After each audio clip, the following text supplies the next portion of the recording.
they can just see it later. Yeah. Okay.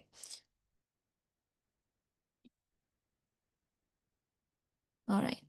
Okay. So this is definition of divisibility. The way we claim something is divisible is when we can show that let's say A divides B, yeah, or like B is divisible by A, yeah. This is how you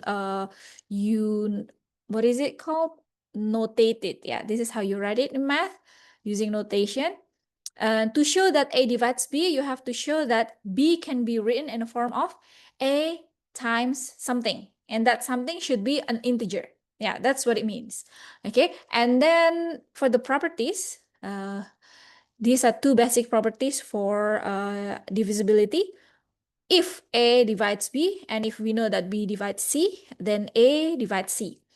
And then the second one is like if A divides B and A divides C, then A must divide the linear combination of B and C. Linear combination is just addition of B multiplied by some integer and C multiplied by some other integer, something like that.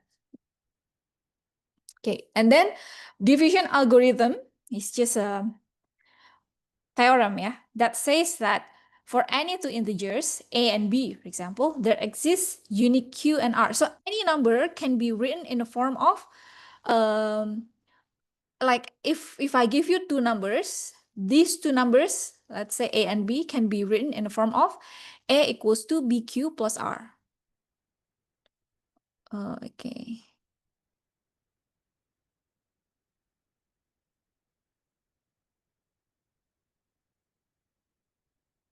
All right. Welcome, Iris. Can you hear me? Hello, Iris?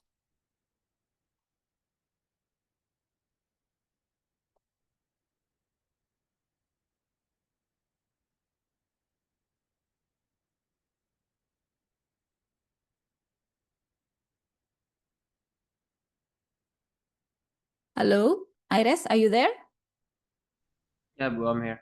Okay, okay. I just need to make sure you can hear me. Okay. Can you see the screen share also?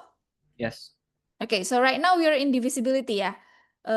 This is what you missed last week, so I'm just reviewing for a bit. You can see it from the slide as well, yeah. So if you have any questions regarding this, ask me. So what's important about divisibility is the division algorithm. This is mostly what you use in number theory. So for any two integers, you can always write as let's say the two integers are A and B. You can always write it as A equals to BQ plus R. Yeah, where the R is has a value in the range of between 0 and B. It can be 0. When R is 0, what happened? When R is actually a remainder, yeah. So when R is 0, it means that B divides A, something like that. So let me give you an example. Let's say, yeah, we have two numbers, for example, 6 and 3, yeah. We can write 6 as, no, not this. We can write 6 as 3 times 2, right? Plus 0, like that. We can write it in this way. And by writing it this way, it means that our A is 6, our B is 3, and our Q is 2, our R is 0. Okay, notice that the R is 0 here. And when R is 0, it means that 3 divides 6. And we all know that 3 divides 6, yeah? Like that. So 6 is usually called dividend, 3 is called the divisor, and then 2 is called the result of division. R is called the remainder. Okay, so keep in mind that any two numbers, you can write it this way. And then next is we have fundamental theorem of arithmetic. Any composite number can be expressed uniquely as product of primes. So this is what you've learned in grade 7, yeah, if I'm not mistaken. So what you did was prime factorization, and this is because it is guaranteed that any composite number can be written that way. What you learn in grade 7 is the procedure of writing a number as the product of primes. But that can happen because it is guaranteed by this fundamental theorem of arithmetic. Okay, so that's that. And then yesterday we learned about divisibility rules. Okay, you can notice or identify certain numbers that is divisible by certain number. For example, numbers that can be divided by 2, that is divisible by 2, usually ends with the last digit 0, 2, 4, 6, or 8. Yeah, and numbers that are divisible by 4, the last 2 digit must be divisible by 4. That's how you check it. Yeah. So this is like just the list of criteria or like trick, yeah, for us to check whether a number is divisible by 2, by 3, by 4, by 5, and etc. until 11. And any combination of that, for example, if you want to check whether a number is divisible by 12, okay? So 12, we know 12 is a multiplication of 3 and 4. So if you want to check whether a number is divisible by 12, you just have to check whether that number is divisible by 3 and divisible by 4. Yeah, that way, if you can guarantee that that number is divisible by 3 and 4, it must be divisible by 12, something like that. So it works with the combination as well. Okay, so this is about the divisibility rules. And then we go to the Euclidean algorithm. Now, Euclidean algorithm is another way for us to calculate HCF. You tell me before that you call it HCF, yeah.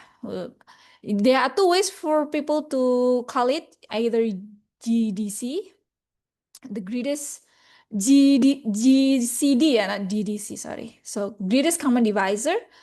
But another way is HCF, which is highest common factor. They are the same thing. So I don't know in WSO what term they will be using, but just keep in mind that these two means the same thing. Yeah, greatest common divisor should be GCD. GCD is the same as HCF. Okay. Now, all this time, you've learned to find HCF using prime factorization, such as this, yeah. For example, if you want to find the HCF of 540 and 186, you just find the, what is it? You highlight the prime factor that appears on both, and then take the lowest power, yeah. That's what you do. But now using Euclidean algorithm, it works this way. Let me show you how we can apply Euclidean algorithm effectively. So what we do is that we keep on pressing the number so that we can calculate it using a smaller number and smaller number. So it's easier for us to calculate the HCF like this. So HCF, let's use the same number.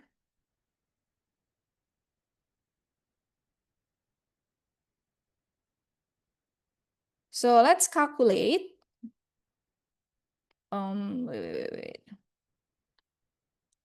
Okay, so let's calculate. No, let's use different number instead. Let's calculate the HCF of 54. I will use smaller number. So 64 and 16, for example. 16, yeah. So what you can do is that the HCF of 54 and 16 is, we can reduce between 54 and 16. It is obvious that 54 is bigger, yeah. So we can reduce 54. How do we reduce it? We subtract it by 16. Okay, so subtract it until it can no longer be subtracted. So how many times can we subtract 54 with 16, do you think? 3. 3 times? Let's say, what do you get? 6. 6, yeah. Okay, so this, yeah, HCF of this is the same as HCF of 6 and 16.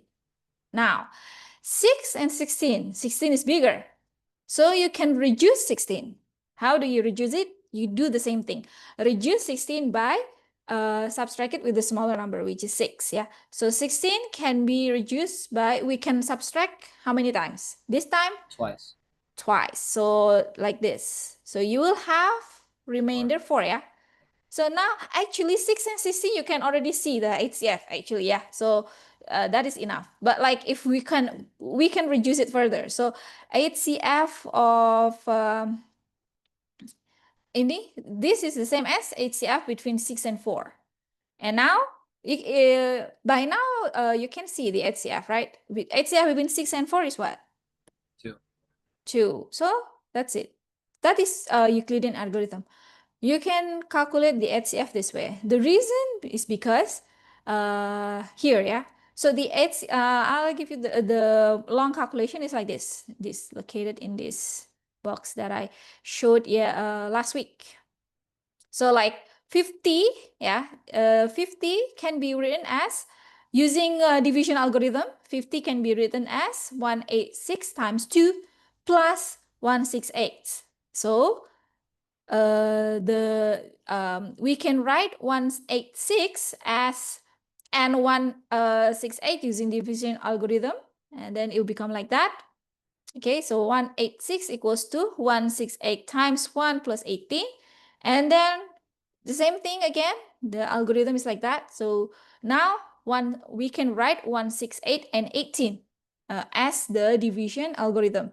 So 168 equals to 18 times 9 plus 6. Yeah, so usually the last remainder before 0 is the common factor.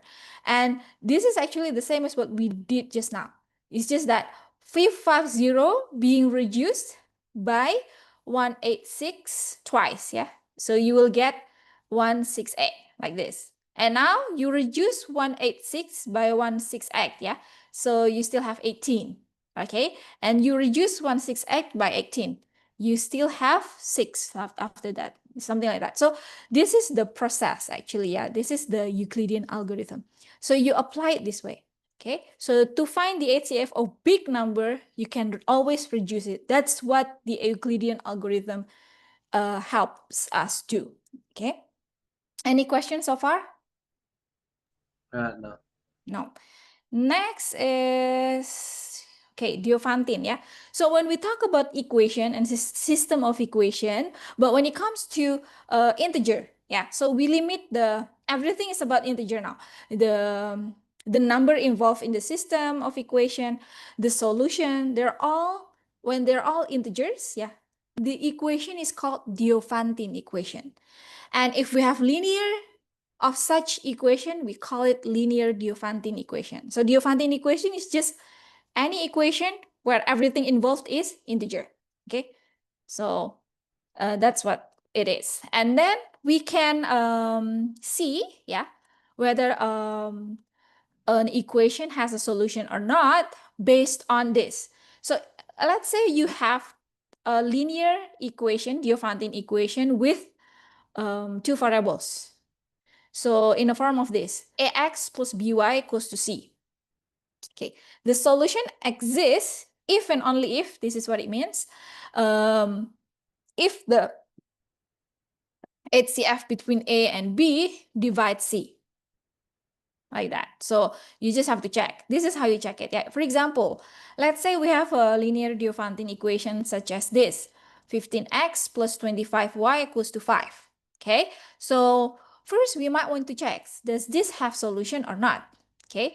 And then the way we check it is like, okay, so let's check whether HCF of 15 and 25 divides 5 or not. If it doesn't divide, it doesn't have solution. If it divides, then it has a solution. Okay, so this one, yeah. So we know that HCF of 15 and 25 is 5. And 5 divides 5. So this equation has a solution. Okay, now finding the solution. Let's find the solution. How do we find the solution?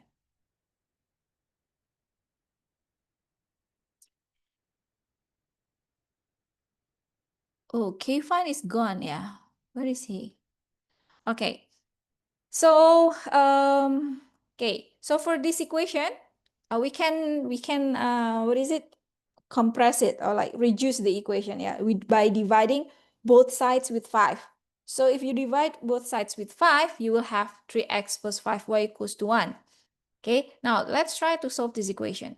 First, you might want to do trial and error. Oh, wait, if Kevin is coming back. Let me, okay.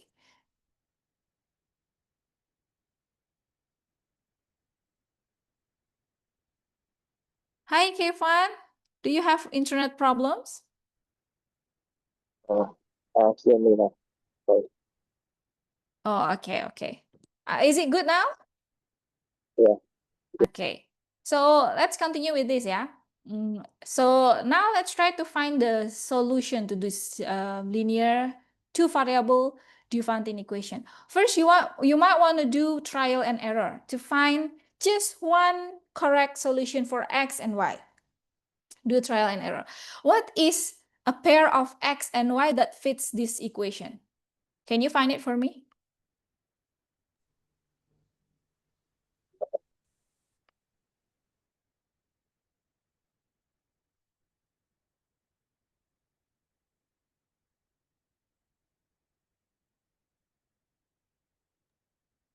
X is 7 and Y is 4.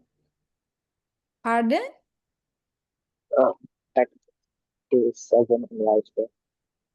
I couldn't hear you, sorry. Wait. For, Yeah, for X is 7 and okay. Y is 4. 7, y is? 4. It's not possible. Why? Because then both must be greater than 1. So 3 times 7 plus 5 times 4 is, Oh, sorry. yeah, so it has to fit into the equation. Find the pair, only one pair that fits the equation. What do you think that is?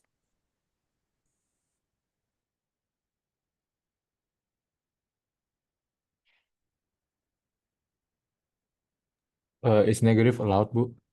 Oh yeah, of course, negative is integer, as I said. 2 and negative 1. 2 and negative 1.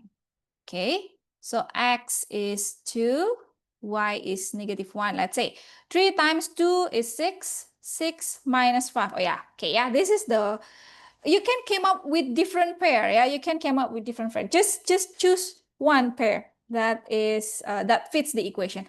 Now what you need to do is that you know that this is two variables and you have one equation. Yeah, so if your number of variables is more than the number of equation, okay, that usually like if your equation has two variables, at least you will need two equations to solve the problems, yeah, so that like you have exact solution. But right now you have two variables and only one equation, so the solution must be many. Yeah, there will be many pair of x and y, something like that. So you have to solve this problem, you have to solve it in general, not only one. So like you only give one solution when in fact there are many solutions is not enough. Yeah. So what you need to do is that you have to find the general integer solution. And how do you do that? Okay. So this is the formula. Writing the general solution is like, this is basically your x0 and y0. Yeah. So this is your starting point. Okay, you can have like I said, you can have different pair of solution for the first one. Okay, x0, y0 may varies. So the general solution, you can write it like this, in this form: x0 plus, okay, b over GDC of GCD. Sorry, I should use HCF. I should use HCF instead. HCF of A and B, okay,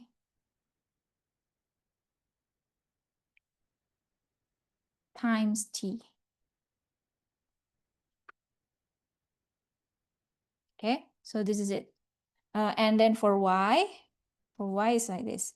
Y equals to y0 minus A over HCF of AB times T. Yeah, like that. Oh, notice that if you already reduced your equation, so your A and B should be this, yeah? This is A, this is B, and this is C. All right. So HCF of A and B instead of 5, now you have 3 and 5. A and B is 3 and 5, so the HCF instead of 5 it's 1 now, yeah? So let's write the general solution for this equation. The general solution is x equals to, using this x0 and y0, yeah? So 2 plus, the B is right now 5 over 1 times t. Okay, and, y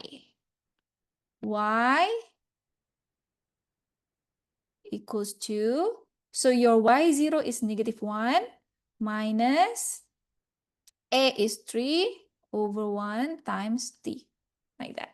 So let me simplify, yeah. So 2 plus 5t, the other one is -1 minus 3t.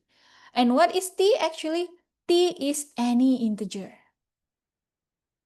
T is any integer. So if you plug in the integer, any integer, yeah, so you will get different variables. Okay, so we call it x0, y0 is because when t is 0. So when your t is 0, you get x2 and y -1. Now let's try to plug in when t is 1. If t is 1, so what is your x1, y1? T is 1, so x1 is 7 and -4, yeah. 7 and -4. Let's see. So 3 times 7 minus 20 equals to 1. Correct, yeah? So that's that. So it's just like giving a general solution is like this. So I'm gonna write it nicely, yeah. I'm gonna write it nicely. So 2 plus 5t. So the solution to this linear equation is x equals to 2 plus 5t and y equals to -1 minus 3t, where t is integer. The way we define t is what makes it many solution, yeah? So this is it. Where t equals to integer. Like that, okay? Is it understandable, guys? Yes. Okay, so this is the equation of Diophantine equation, the linear one. Yeah, linear one. Sometimes you will have a system of equation when you have more than one equations, such as this. Yeah. So keep in mind that for any right now we have we have two variables and two equations. Keep in mind that for this type of system of equation, it will have many solutions when the ratio of coefficient of x with ratio of coefficient b and c, they're all the same. It means that they're actually the same equation. Yeah, so you will have many solutions.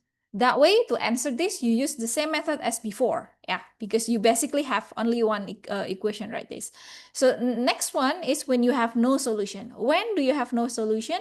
Is when you see the ratio of coefficient of x is the same as the ratio of coefficient of y, but not the same with the ratio of c, like that. And it will only have one solution when the ratio is not the same between coefficient of x and coefficient of y, like that. So that might be the clue for you to check whether equation has solution or not.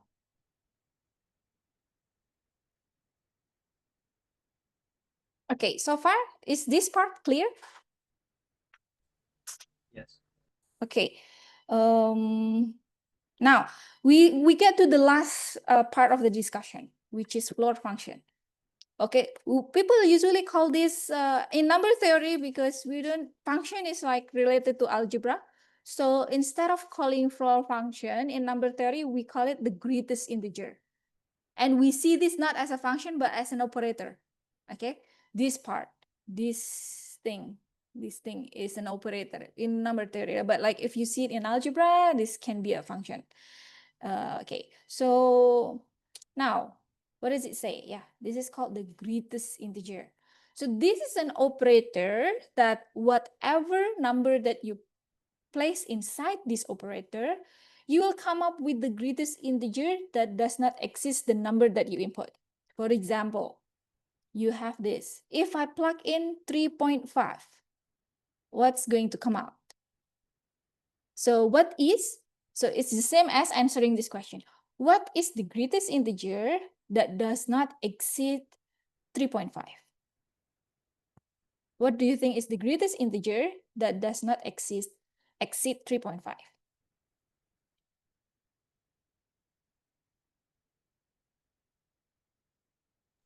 Do you get the question? 3. What is the Three. greatest integer? Oh, 3, yeah. Okay, fine, correct. So 3, like that. Okay. So like, but what about this? Yeah. 5. 5. Yeah, 5, yeah. Something like that. Okay. So basically like that. Yeah, basically like that. Now the question varies. Yeah, varies. Yeah, like using this operator is easy. Yeah, you know as long as you know the definition of this operator. But the question related to this is a bit tricky. For example, like this, yeah. You have to find all integers. Now, sometimes you have to predict something like this. So let's not go to the example yet. I will give you a simpler one. Let's say x, yeah. What is the number of x that comes out as 5, for example? So what do you think is x, yeah? Whenever you put it inside this operator, you get 5.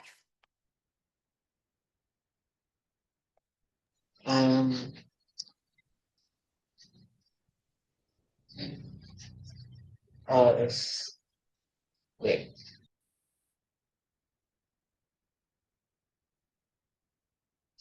Is it between the numbers between 5 and 6? Between 5 and 6, yeah. So it's in a form of interval. You can write it as an interval or range, yeah. So like this. So if you write it as a range, so x should be between 5 and 6. Is 5 included? Yes. Yes. Yeah. So you write it this way, yeah. 6 is 6 included or not? No. No, yeah. No. So it's like that. This is the way if you write it in a range, but in interval you write it like this. 5 is included, 6 is not. Okay, so this is what x is. Okay, so like that. Now something like this thing, the questions varies. Yeah, it's usually about that. Usually you're like trying to solve an equation involving this operator. Okay, we start with maybe a harder one, a bit more harder. Yeah, so like this. N divided by 3 inside the operator equals to 10. Okay, you might want to start thinking it like this first, this one, yeah? So try to find the range of whatever inside the operator first. What do you think is the range for n over 3? 10. Between 10 and 11. 10. Yeah. 10. Yes. Until Okay, so 10, 11. Okay, so like that. Wait, kok 10 per 3? No, like the floor of n is Okay. between 10 and N or n over Right. 3? N over 3. N over 3, yeah. So be careful, whatever inside this. Yeah, you write whatever inside this. Now, just the rest is just solving this inequality. Okay, so this is actually like more or less algebraic problem usually. So just try to simplify this. So what do you do with this inequality? Multiply find by n? 3. Multiply by 3. So you have multiply by 3 all of them, 3 sides. So you have 30 and 33, yeah. So n is actually between 30 and 33. And if the question is like this, what is find all integers such that so this one, yeah, this range can be any number, okay? But they want you to give integer numbers for n. What are they then? 30, 31, 32. 30, 31, 32. Okay, nice. So that is the answer, yeah? 30, 31, 32. Now, that is floor function when it comes to integer, yeah? Like that. Okay, any questions so far? If not, let's move on. Or do you still need time to take notes or whatever? Oh, no, it's fine. Enggak. Okay, let's move on. Oh, now it's about the question. Let's start from where ya? Okay, do you prefer us spending like, do you prefer want to like do the question yourself first and then discuss when you find difficulties, or we discuss like this and I give you like a limited time to do this? Which way you want to do?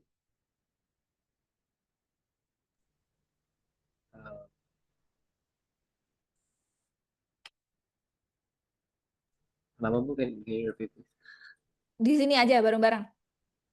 No, I didn't hear the question. Oh, Can you like, repeat, do you want me to like, okay, I will let you do it yourself and then discuss to me if there are questions that you don't know, atau you do it right now when I'm right here, when we're having a session for these questions, these types of questions. right now? Right now aja ya, okay.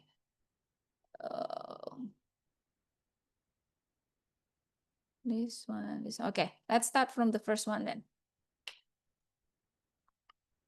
I'll give you 2 minutes to do it.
I should put the timer on the slides. Have you guys found it?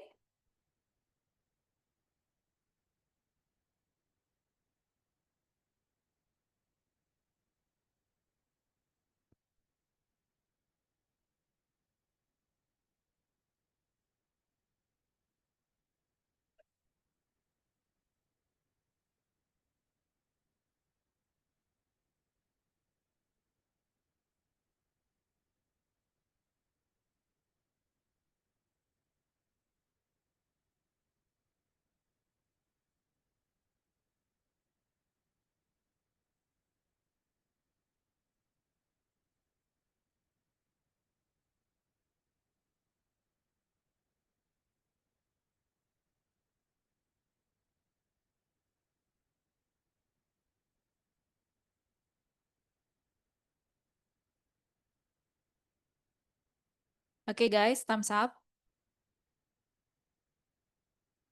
Anyone found the answer already?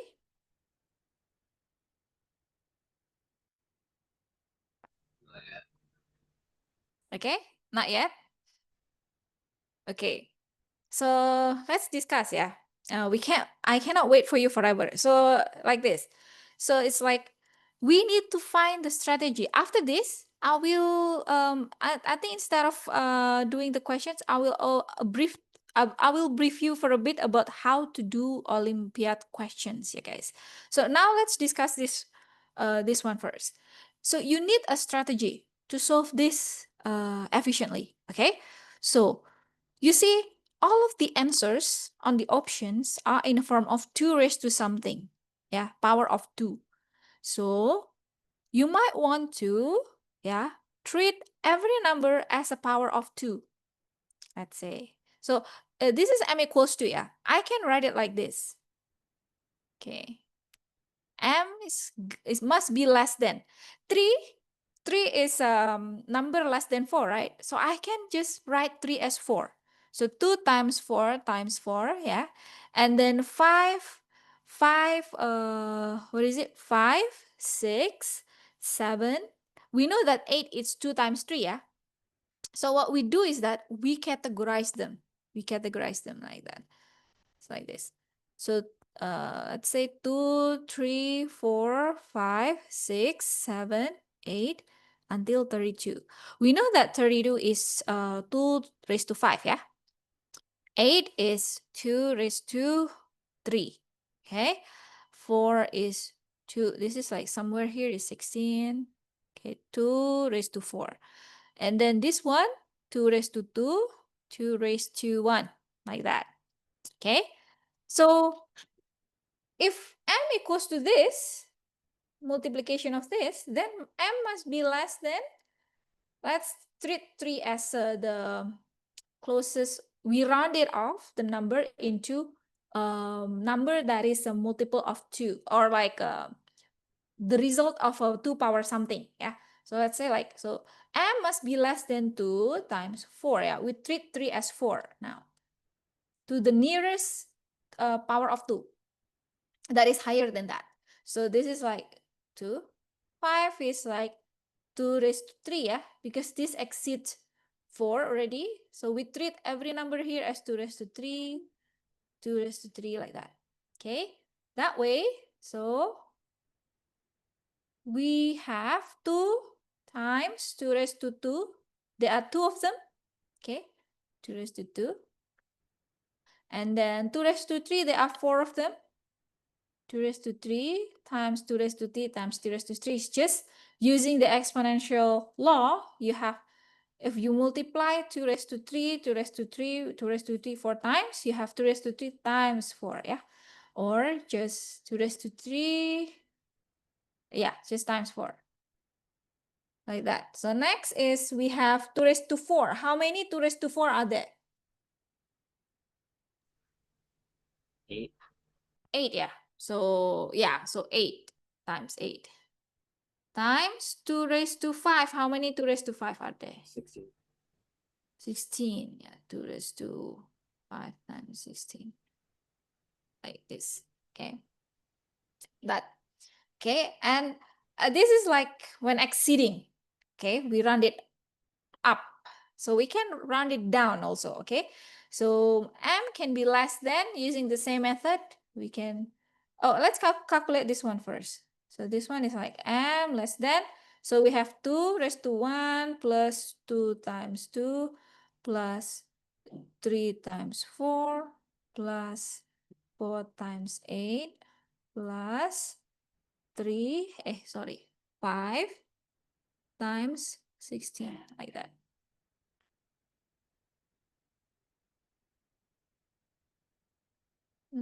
Five, yeah, 5. So this is like, what is it? 1, 4, yeah, 129. 129. 129, yeah. 129. Okay, so that's that.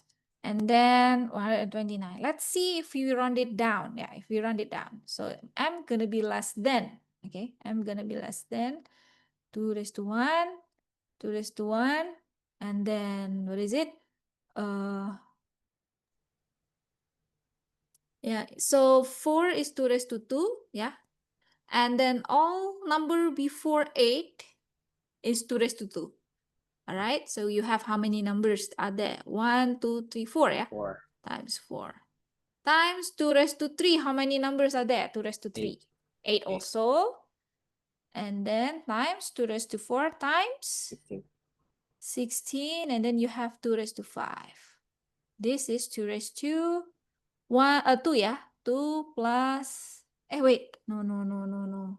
2 raised to 1-nya ada 1 aja. 2 raised to 2. Why is it 4? Hold on. 2 Yeah, raised to 1. because there's 2 because the 3 gets rounded down to 2. Oh yeah, betul. I forget what I wrote. Okay, so 2 is 8 and 24 ya. Plus 64 plus 5. What do you get? 103. 103. Therefore, it falls into what? Between 100 and 130, right? Yeah. So if M is between 012 and 2129, therefore it must fall into this range. So the answer is D, like that. So Olympiad question, it's strategy, guys. You can find the strategy from the option given. Yeah, how would you do it like that? Okay, so let me brief you first about how to do Olympiad questions. Is in here. Yeah, this is okay. All of Olympiad students for math, must know this. Okay, so 4 steps of solving math problems. The first is that you must understand the problem. Okay, what context, something like that. And then devise a strategy, carry out the strategy, and notice that there's an arrow, from this. After you carry out the strategy, does it work or not? And then if it doesn't work, devise a new strategy, carry it out until it works. And then after that, after you found your solution, review. Review and extend. So like the first step, understand the problems. You have to spend most of your time clarifying the problem before solving it. So don't walk aimlessly. Okay, you have to understand the problem first. The guiding questions will be: do we understand every word in the term? What is exactly being asked? So from before the questions just now, you're actually just, what is actually being asked is like you to be able to round off. Okay, round off the value of m by rounding it off to the nearest power 2. That is what is the hidden questions. It's not like you can see it directly. So, and then can we restate the problems in our own words? Like that, so like what I said just now, what I said to you just now is like I was restating the problem using my own word. And then would a picture, diagram, or table help? If you use that, use anything, use anything that can help with your with you devising understanding the problems. Okay, so mostly combinatorics problem, you require this, for you to use analogy or like more of the visuals, maybe like that. And then you should ask yourself also, is the given information sufficient or not? Okay, if there is something missing, what is the intention of the author? Make it insufficient. Like, what should we do about this insufficient information? Something like that. Okay, so you should look at what is missing, what is on the options. They're all related. Okay, so write down ask yourself any questions that you need before solving it. So like, I need to, like the previous problem, okay, I need to find the correct range of m given the options. So how can I get that? You can you can divide your thinking. So m, what is the biggest, the biggest possible value for m? Like the higher limit for the m. What is the lower limit for the m? Something like that. So you start to think about that. How do I get the higher limit of the m? Something like that. And then how do I get the lower limit of the m? To get the lower limit of the m, so I should round it down to the nearest power 2 below that number, something like that. So you have to create these small questions in your mind and then try to devise a plan that answer one by one these questions. So now we move to the second part, which is devise a plan, choose a strategy. There are many possible strategies, yeah, and it requires creativity. Experience and frequent practice also sharpen your judgment. Okay, key ideas. Look for familiarity. Like the questions before, the familiarity is with the power 2 that's given in the option. Have you seen also if you do enough practice, you might find some Olympiad questions similar one to one another. So you will see, oh, I've seen this question before. I can devise the similar plan like what I did during my practice, something like that. And then use past problem to choose a fitting strategy. Practice builds logical sense and help pick the right approach. That's why it is very advisable for you to practice. Yeah, practice a lot. I will, if like you can, if it's so far I give you 15 questions, yeah, on the slides. If you need more, just ask me. I'll give you like uh according to your need. Yeah, as long as you finish the first one that I gave you, and then we can move to the next one. And then carry out the plan. After you devise a strategy, you carry out the plan, execute the chosen strategy carefully and logically. Show the steps clearly, check the computation as you go, ensure each step is consistent with the plan and the problem's condition. And lastly, look back. Yeah, after you find the solution, is the you should ask yourself, is the result correct? Okay, check and verify it. What does the result mean in this context? Can the solution be simplified or made clearer? This is very important. Yeah, so this one, especially if your question is essay. Noticing that in the form, you will be given proving question. That so proving questions is very important to make it clear. Yeah, so your proof. So I will give you an example and also step how to prove something in math. Yeah, after this. And then next is like, is there another way to reach the same answer? Could a different method also solve it? This is when you have time.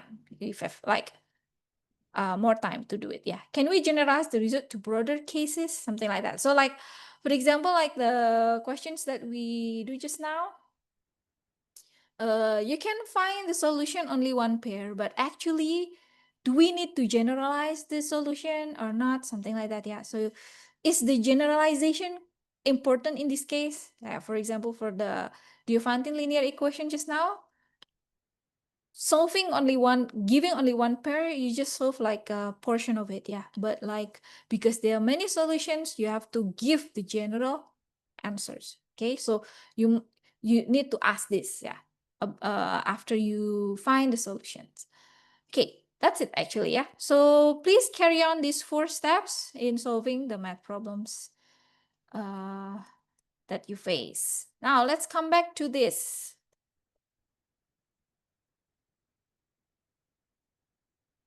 Let's begin with,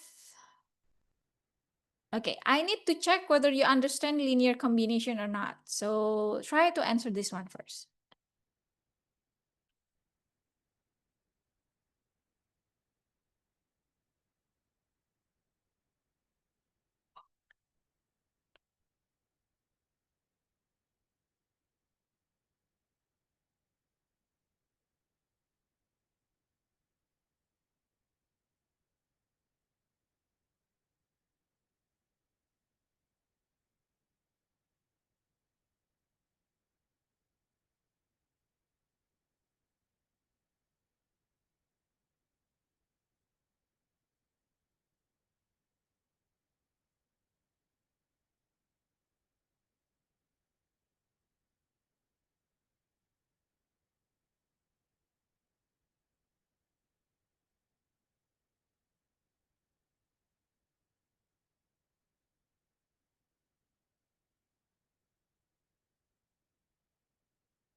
Tell me if you're done.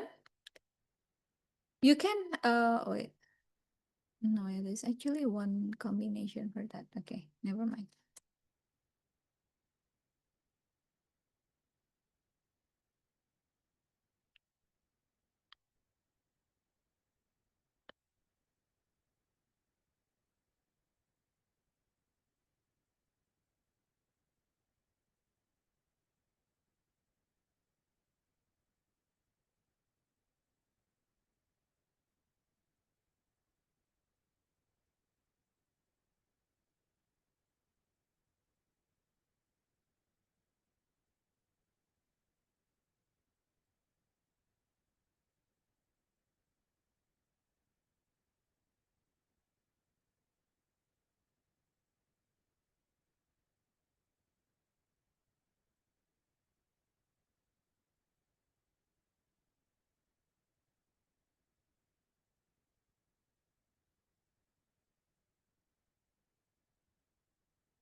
Do you have any difficulties with that?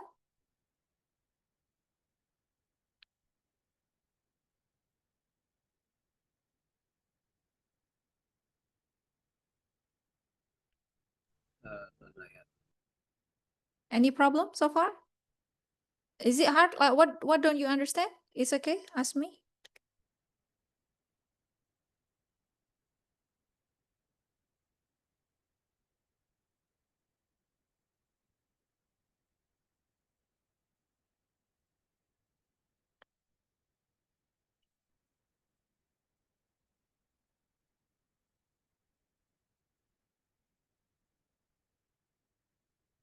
Should I give you one example to do this?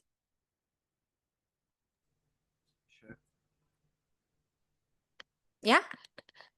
Yeah, sure. Oh, okay. So this is actually using Euclidean algorithm. Yeah, but the way you do it backwards. Okay. Let's do the Euclidean algorithm for 45 and 65. Okay, so the HCF between 45 and 65 is what, guys? To make it easier, let's make it smaller, yeah? So this is HCF of 45 with, we reduce 65 becomes what?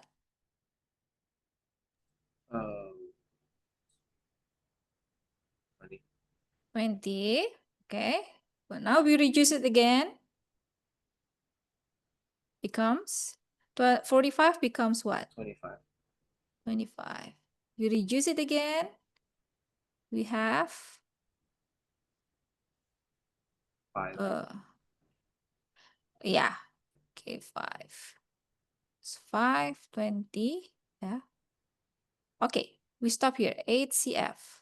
Okay, now, so let's write it in the, like, the formal Euclidean algorithm. So we can express 65 as, okay, 65 as 45 times what? Times 1, yeah? Plus 20, right? This is the remainder. This is the remainder. Now, 45 and 20. 45 is 20 times 2, yeah, actually, yeah, plus 5, okay? Plus 5, right? This. Okay, now, so this, after that, we know that 20 is something times 5, which is 4 times 5, 5 times 4.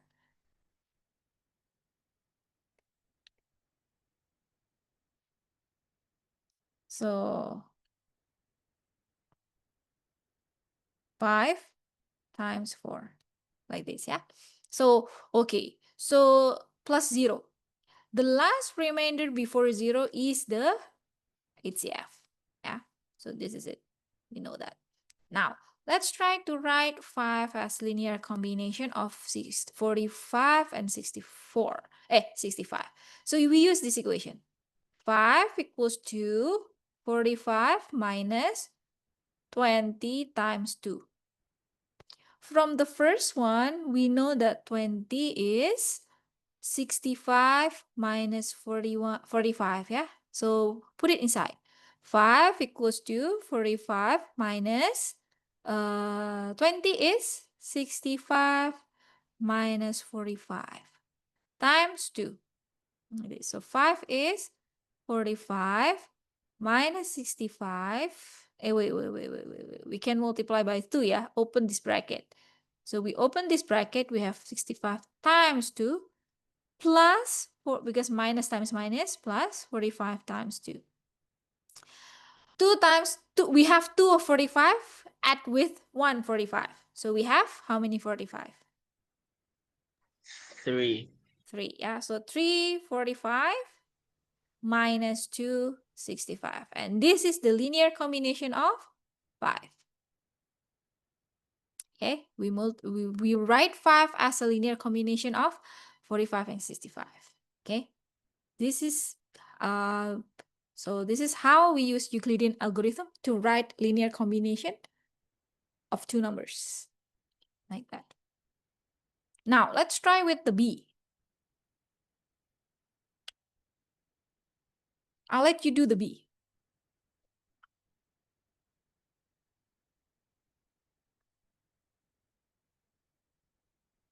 So sometimes this way, yeah, writing things as linear combination using a Euclidean algorithm like this, you can use it to find one of the solution to Diophantine equation, yeah, like this. This usually is the solution to Diophantine equation. Let's say if the Diophantine equation is like this: 45x plus 65y equals to 5. Then the x and y, you can find it from here, from this Euclidean algorithm, and that is 3 and negative 2. One of the instead of using trial and error, you can apply Euclidean algorithm to find one of the solution to Diophantine equation. Yeah.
Is it doable now, guys? Do you have problem with it?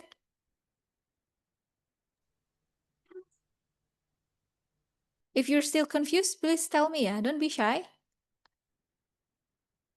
It is to be expected because this is an advanced math, and you don't learn it at school. If you don't have proper training before, it is expected to have problems with this all, yeah.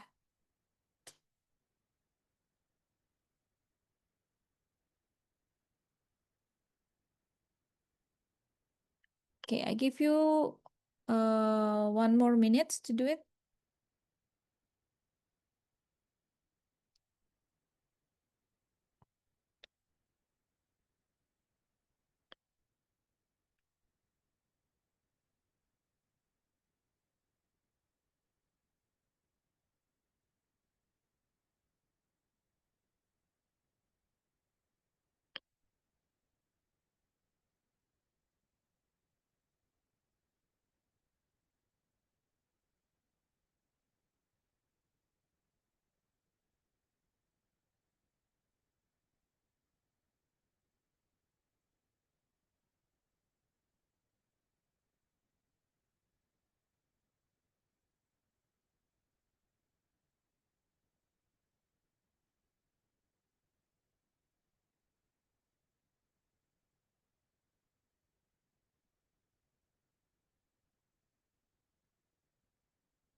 Okay, do you find it, guys? What is the linear combination of this?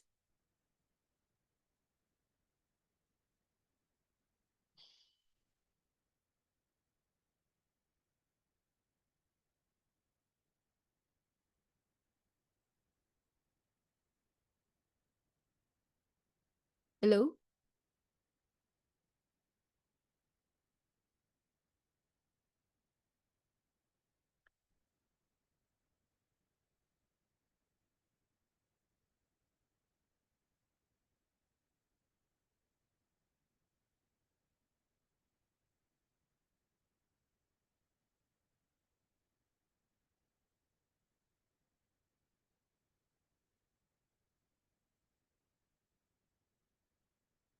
Hello, guys? Not yet for me. For you, any problem? Is there any part that you don't understand? Which part? Tell me.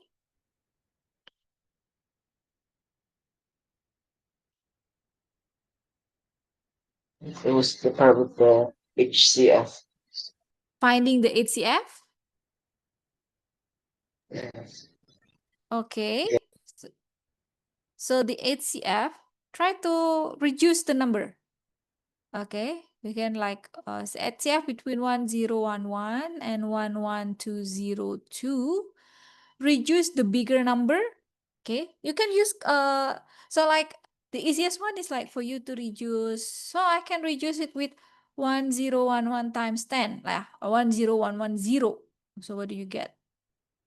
10110. Any multiple of 1011. So here you still have what? Can calculate this. 11202 minus 110, you still have 1092, yeah.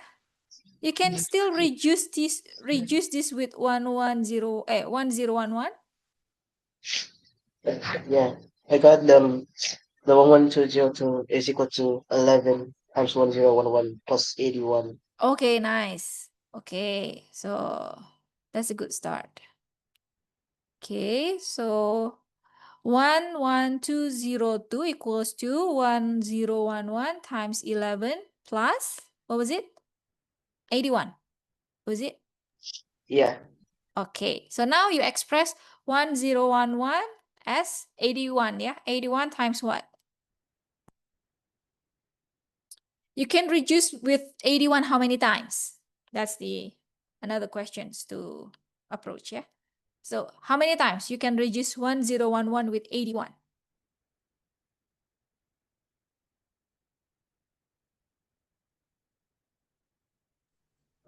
First, you can say that, okay, 1011 can be reduced by 810, yeah? Multiple of 10. Will there still be, what is it? The remainder um, can it's, yeah? 12. that's 12? 12. 12, yeah, 12. Okay, what's the remainder? It's What is it? 39. 39. Okay, 39. Next, try to reduce 81, yeah? By 39. So 39 times what?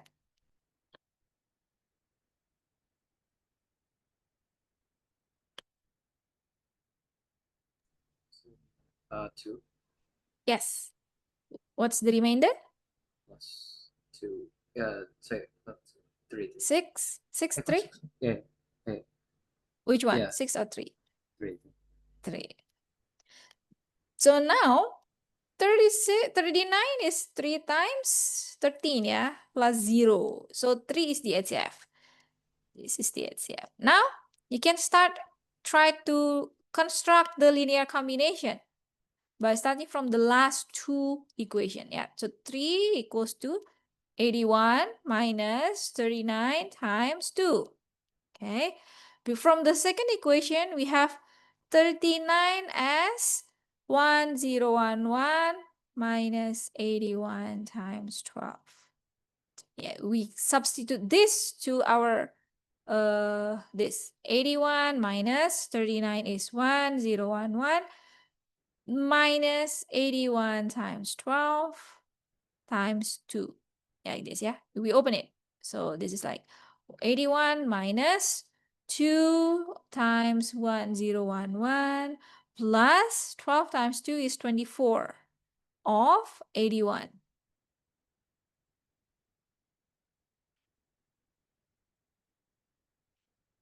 Like this. Okay, you can combine. You have 1 of 81 and 24 of 81. You combine them, you have 25, yeah? 25 of 81 minus 2 of 1011. Now, we can change 81 from the first equation. So 81 is actually 11202 minus 1011 times 11. So we change 81 into that. So 3 is 25 times 11202 minus 1011 times 11 minus 2 times 1011. Okay, we open it up. So This you have 25 of 11202 minus, yeah, minus 25 with 11 is 275 of 1011 minus 2 of 1011. We have negative 275 of 1011 minus 2 of 1011. We still have negative 277 of 1011. So this is the linear combination. 25 of 11202 minus 277 of 1011. That is the answer.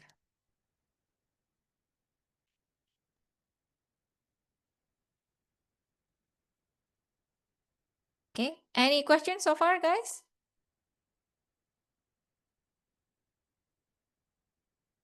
Do you understand it though? Yes. Yeah, I see. Yes. Tell me what's your difficulties in this. It's So just I like can, yeah, I'm not remembering the algorithm. remembering the algorithm. Oh, okay. You take your time, yeah, to digest it all because it's new to you. Okay. Next is now the problem with WSO is that it has proving problems. So I want to tell you about these proving problems, yeah. Is it? Oh, this one we did it already. I can skip it. Solve.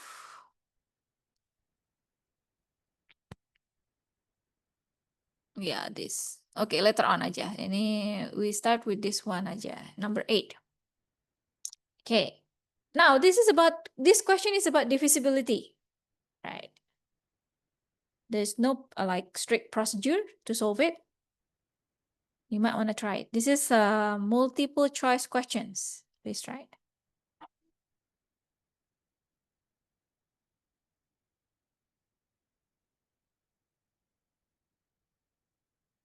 Use division algorithm to solve this.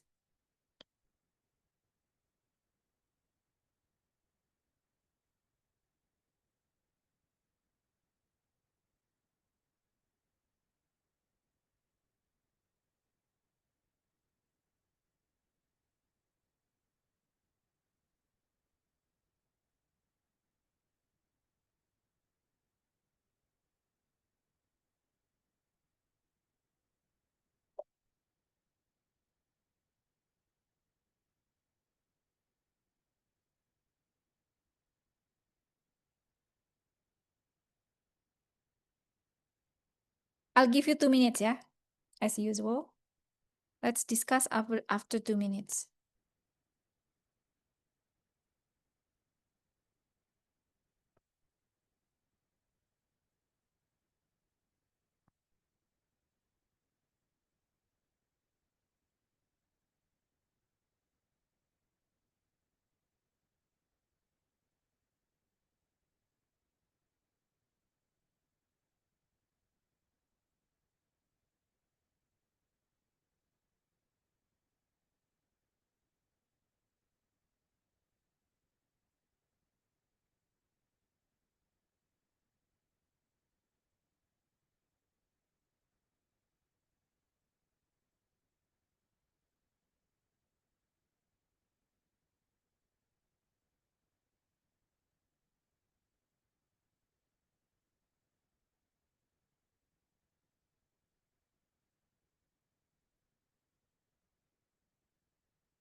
Okay, guys, time's up. Do you find the question? Do you find the answer? Yes. Okay. What is the answer, Nara? I got E.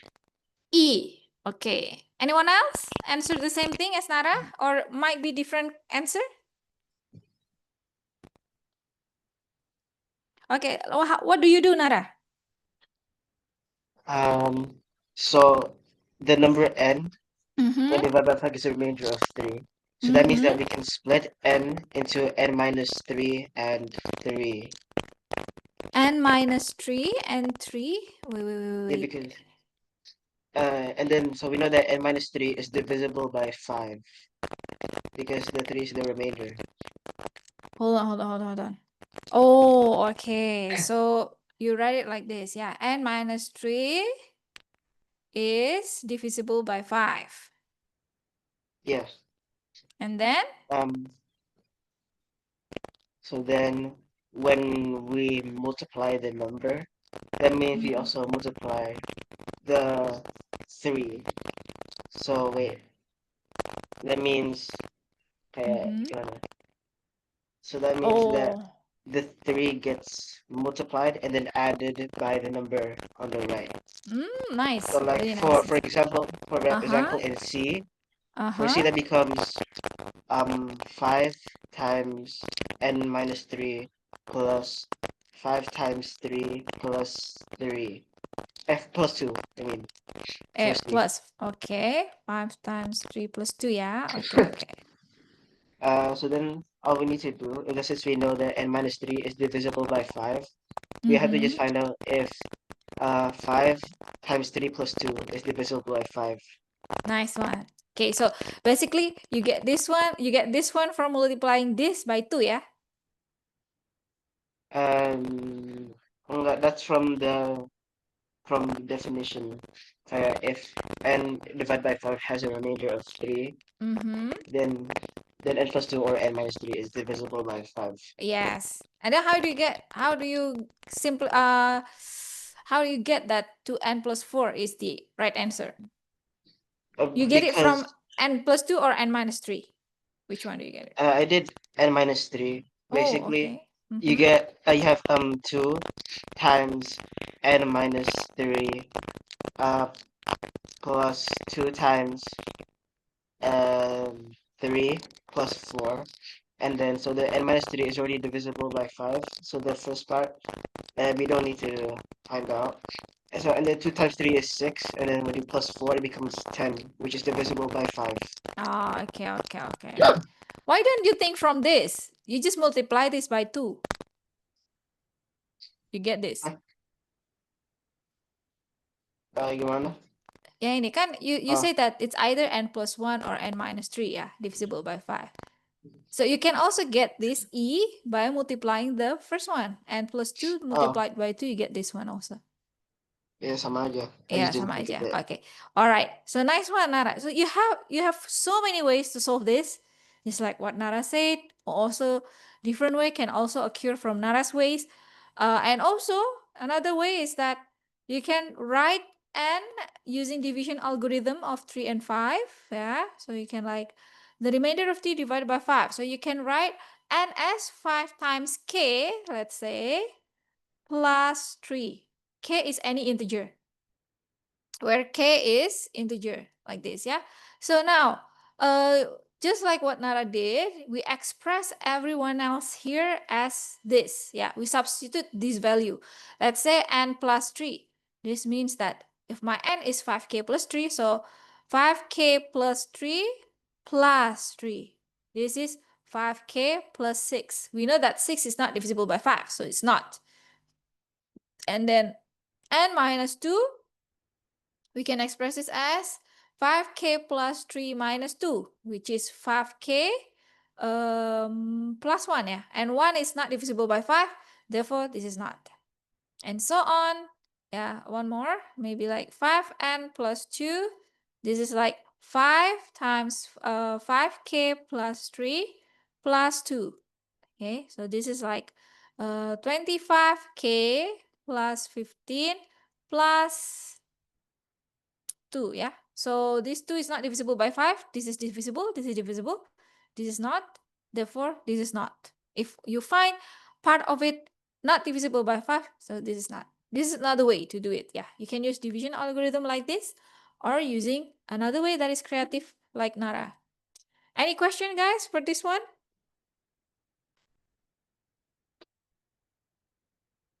If not, let's move on.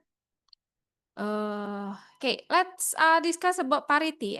Wait, I want you to maybe try this one first.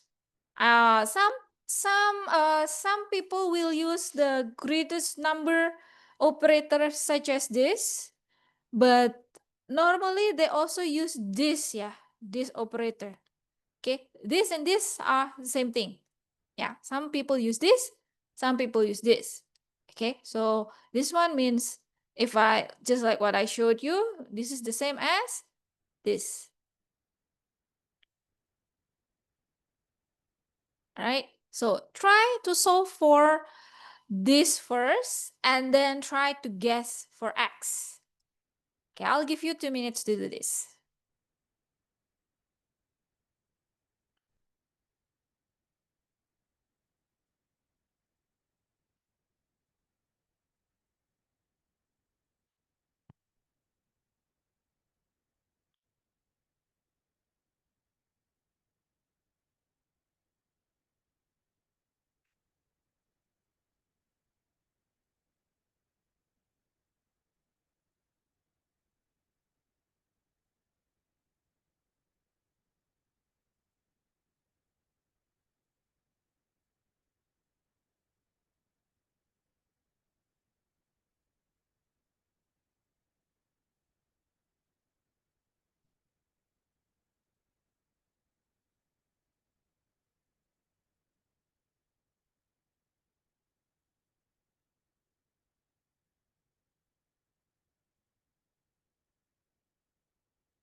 Okay, time's up. What do you guys get so far? Let's see what you've got so far. At least the solution to this quadratic equation in the form of this. What do you get? I think I got the answer is that x is between 2 and 4. Pardon? But the like in the quadratic is 2 or 3. 2 or 3. Okay, so it's either 2 or Mm. 3, yeah. Okay, so now what about this? So this is OR, yeah, that connects these two is OR, keep in mind.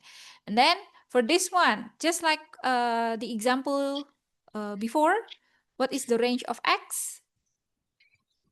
X is more than or equal to and less than 3.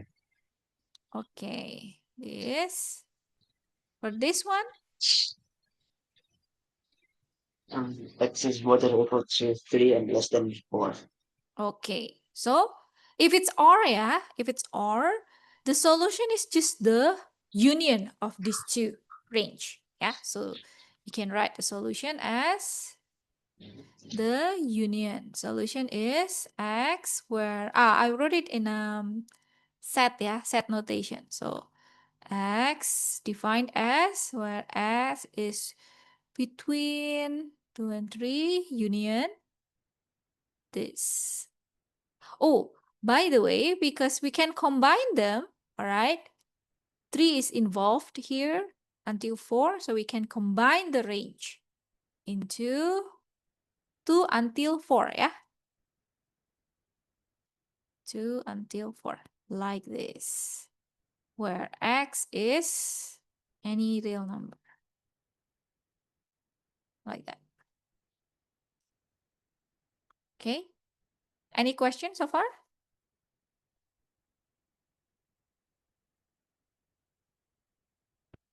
How about it, Kevan, Brooke, Iris? I never heard from you guys. Yeah, I understand. Okay, I understand. but do you have questions so far?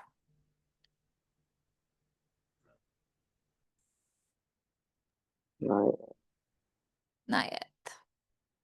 Okay, now let me show you proving, yeah, proving. Now, questions about proving, because WSO has this proving question, so let me prepare you for that. Okay, it can be in any context, yeah, but first of all, let's discuss about proving questions when it comes to parity principle. So parity in number theory, in numbers, yeah, especially integers, is like the way you look at numbers as two categories, which is odd and even. Okay, the question is like maybe more or less is like this. Let's say prove that for all integers n, yeah, n is all integers, then let's say try to prove the part A, n squared plus n is always even. Okay, I will give you an example and then you do B later, yeah? So this is how we prove it. So A. So for all integer, okay, let n be integer.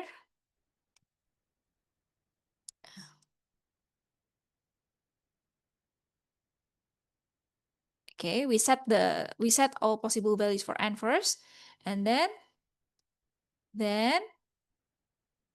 n squared plus n can be expressed as, try to factorize this first. Okay, so n squared plus n can be factorized as n times n plus 1. Okay, now let's look at how it is odd and even. Do you think this is like, now I already wrote n squared plus n as a product of two numbers, yeah, a multiplication between n and n plus 1. Do you think n and n plus 1, how would you predict the odd and even of n and n plus 1? What do you think is between n and n plus 1? Are they both even, both odd, or it can be different? And then there's one. It's like one is even and the other is odd. Yes. So because why do you think so?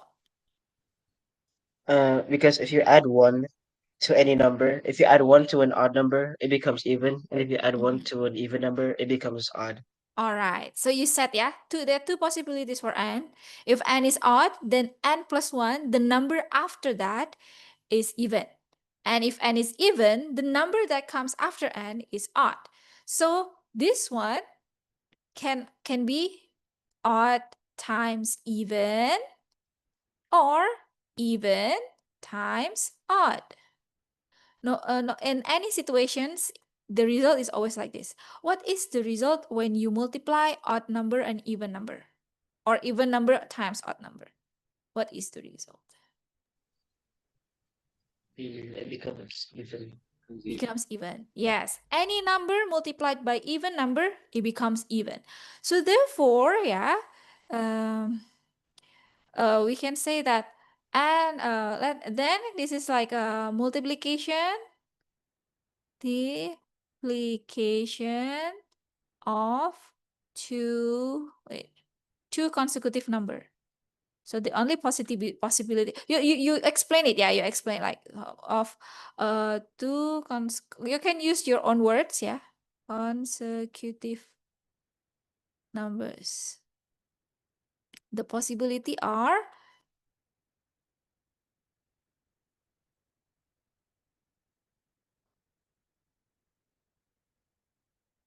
if, like, let's say,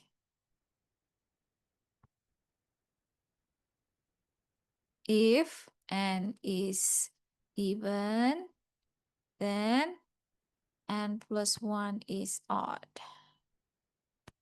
If n is odd, then n plus 1 is even. Therefore, and what is multiplication? Therefore, I should, let me erase this one.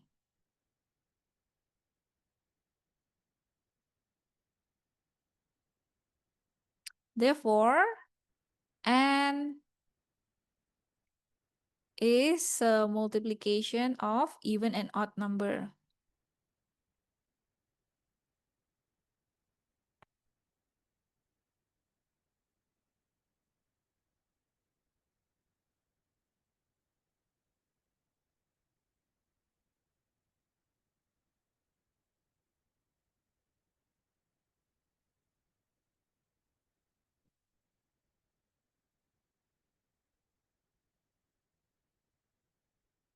That result in an even number. Therefore, that's it. Okay, so that is how you prove. Okay, proving is like a way you communicate with the reader to convince that, in this case, n squared plus n is always even. So your writing is supposed to convince the reader. In this case, the evaluator, yeah, the judge, so that, oh, your proof is convincing. So like it's acceptable. Yeah. So it's like that. The way for us to prove is that to show whether something is right or wrong using mathematical approach like that. You can use words, you can use any method, yeah, but try to explain it organizedly. Yeah, define first. Usually the first step of proving is you define any variables involved. In this case, the variable is n, so define the n first. What is n? So you set the n. N is any integer, then n squared plus n is what? And then you do your thing. You do your thing by like, okay, in this my strategy is I would write n squared plus 1 as a multiplication of its factors. Yeah, so you try to write it that way, and then you see whether you can judge the odd and even of between the factors like that. And then after that, lastly you have to write the what do you call the kesimpulan? Kesimpulan is what? Conclusion. Yeah, write the conclusion of your So, proof. yeah. Yes, like this. Yeah, so this is like you start with definition, and then the step where you get, how do you get to prove that it is even at the end is like, oh, I need to show this even because this is multiplication between something times even number.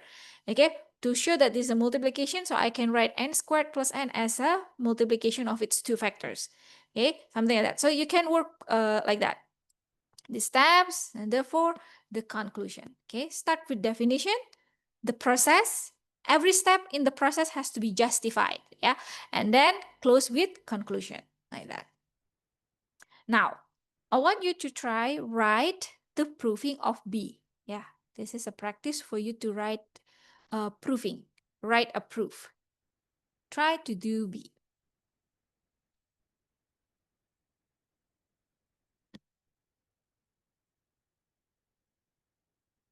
For this one, because I want to see your proofing, yeah. Later on, please take a picture and then send it to WhatsApp maybe, yeah, for this one. I will see how you write the proof.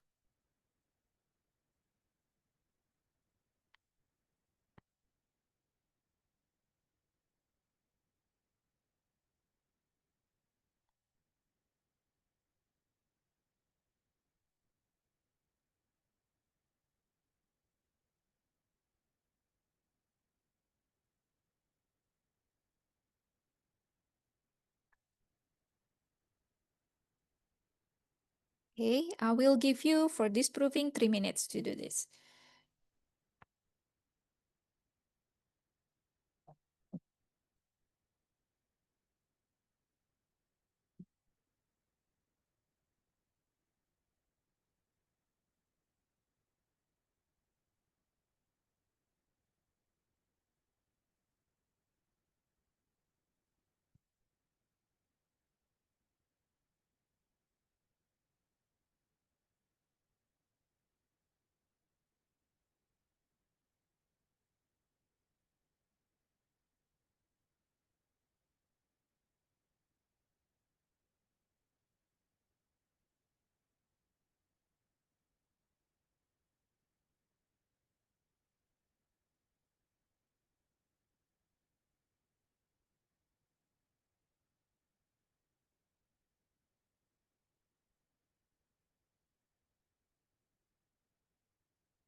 Are you guys done?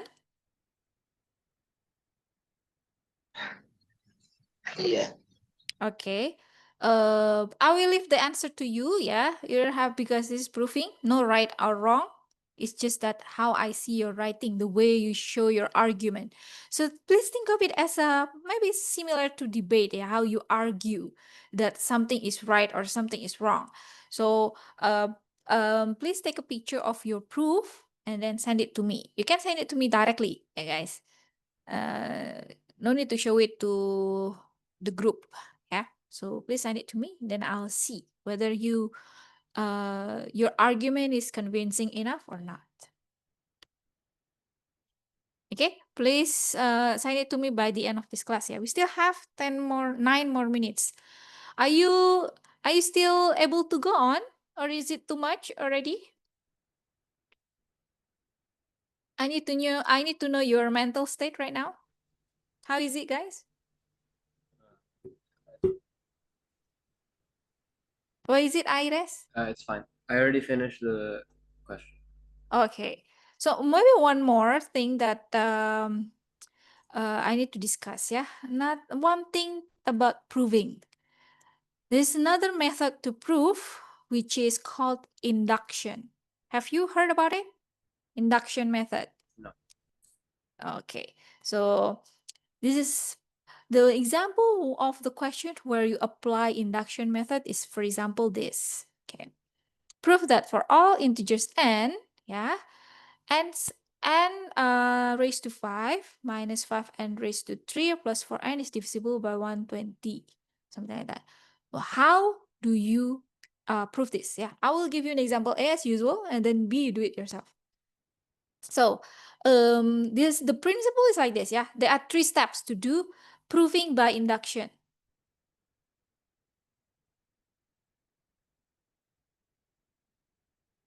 So the way induction works is like this.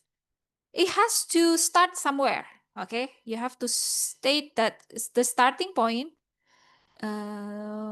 Usually the starting point is like maybe start from let's say n equals to 1. Yeah, n equals to 1, something like that. This is correct. Like, and then you say that this is called the base, the base, yeah, basis, base, yeah. In English, it's like the base step, and then you go to the induction step. Induction step is like this. Do you know when you try to arrange a machine, yeah, to work, to keep doing the similar work like continuously, you set it like this, like for any number that I give you, okay, let's say the number is n.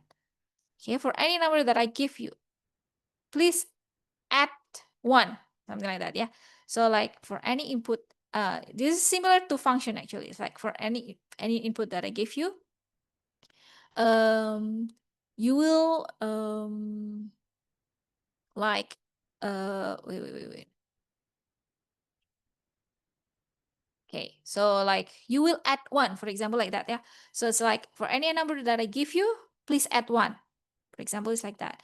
So if you maybe the term is iteration. Iteration is like how you given result over and over again because of the continuous steps that you do. Like for example, it's like this. Let's say I have I plus 1. Let's say for any I that I gave you, the result is let's say P is I plus 1. Wait. Wait.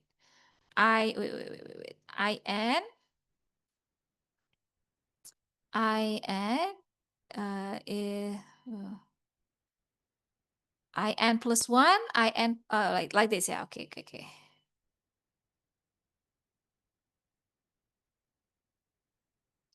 In plus 1 equals to in plus 1, something like this. So like to get the next step, you add the previous one by 1. So let's say I give the starting point where A1 is actually 1, yeah.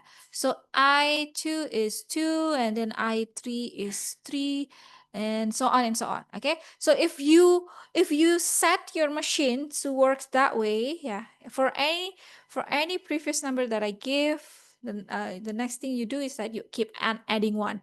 So the machine will be like, oh, so it's gonna keep adding like that.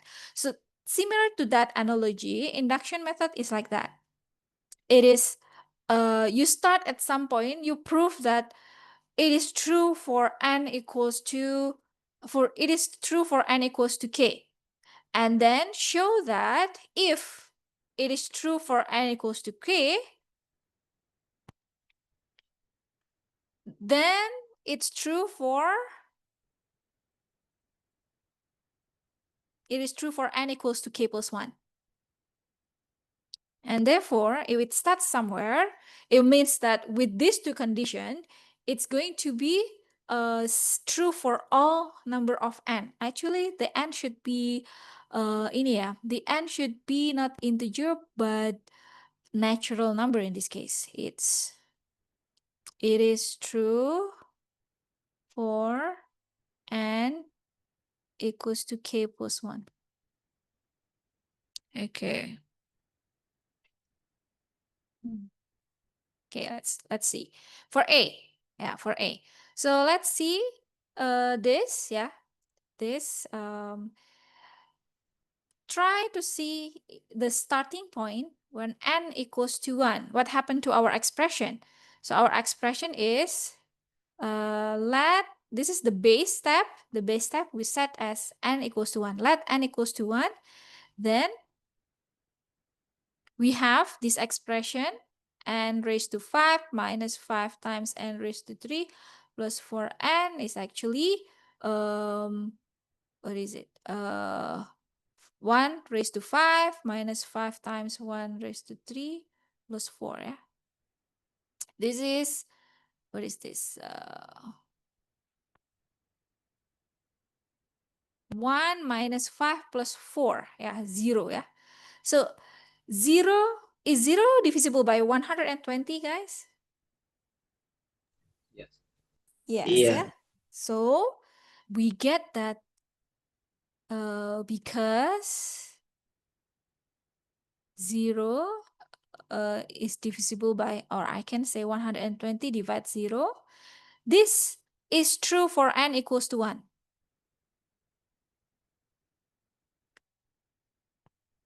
Okay, this is true. The base is, this is true for n equals to 1. Next is the induction step.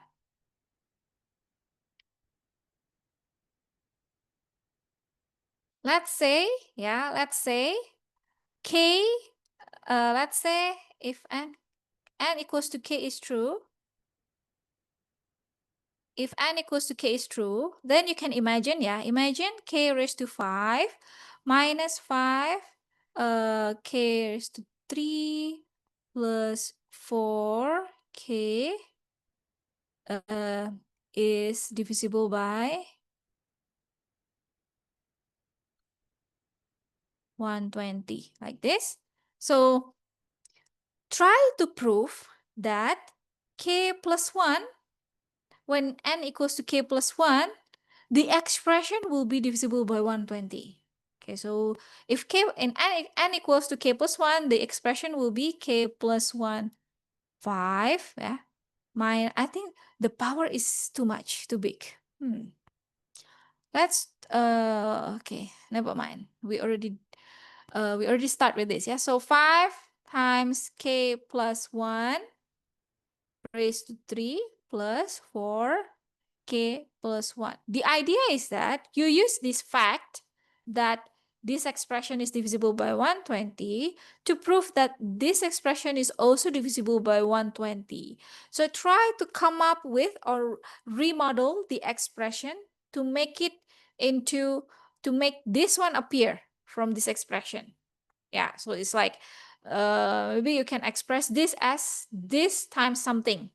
So like using any concepts that you have. In this case, maybe binomial expansion. So we're going to open this. Yeah, we're going to open this and then, oh, I think I should start with the simple one. This one is too complicated because you need binomial expansion to expand this and later on.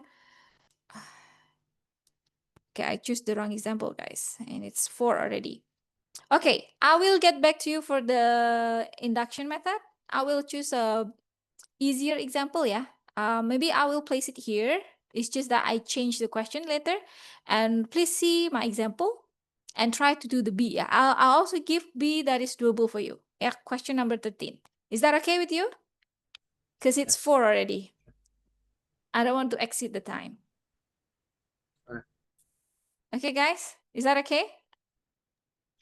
Yeah, Okay, so I think once you learn induction, this can be applied into many topics, yeah, including combinatorics or algebra, anything. This one is also algebra. So after induction, we will learn about combinatorics next meeting. Yeah. Any questions so far? Forget about the induction first. I will give better example after this. Okay, if there's no questions, let's end it here, yeah. So bye guys. Thank you. Yeah, Yeah, bro. bro. Bye. You're welcome.